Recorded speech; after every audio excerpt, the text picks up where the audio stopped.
ويسر لي حفظ القرآن. سحرگاه یکی از روزهای ماه مبارک رمضان است و تا اذان صبح کمتر از نیم ساعت مانده. در هوای سرد و برفی مسکو و در نزدیکی یکی از مساجد پایتخت جنب و جوشی برپاست. در این لحظات برخی آبی می نوشند و نانی می خورند و عده‌ای آماده اقامه نماز صبح می شوند. اعوذ بالله من الشیطان الرجیم. بر اساس سنتی دیرین در بین مسلمانان روسیه، از آغاز تا پایان ماه مبارک رمضان و در 24 ساعت شبانه روز نوای روح بخش قرآن کریم حتی لحظه‌ای قطع نمی شود. در کنار همه مساجد به ویژه در جمهوری‌های مسلمان نشین خیمه‌های رمضان را برای ضیافت سحر و افطار برپا می‌کنند تا از فضای داخلی مساجد تنها برای اقامه نماز، تلاوت قرآن و برنامه‌های مذهبی و فرهنگی استفاده شود.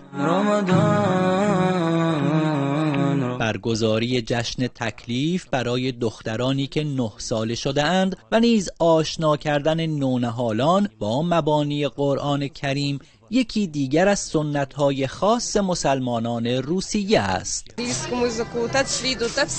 ما کتابچه‌های دعا و جزوات آموزشی درباره آداب ماه مبارک رمضان را به کودکان و حتی بزرگسالان اهدا می‌کنیم. با نزدیک شدن به افطار، جنب و جوشی دیگر در آشپزخانه ها برپا می شود و خوراکی های رنگارنگ، انواع شیرینی ها و نوشیدنی های حلال بر سر سفره های افطار خودنمایی می کند. مسلمانان اهل تسنن و تشیع در صفوف به هم پیوسته نماز دوشا دوش هم به راز و نیاز با خداوند مشغول می شوند و در لحظات سحر و افطار هر کدام دعا و تمنایی از پروردگار خود دارند.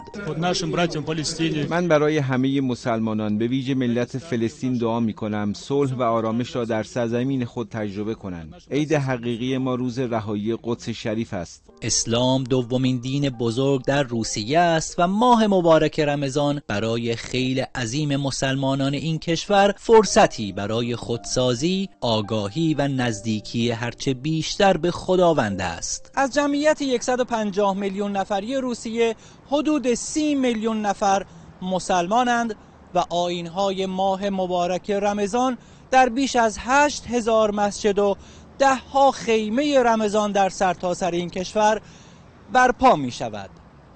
سید علی دارابی، خبرگزاری صدا و سیما، مسکو.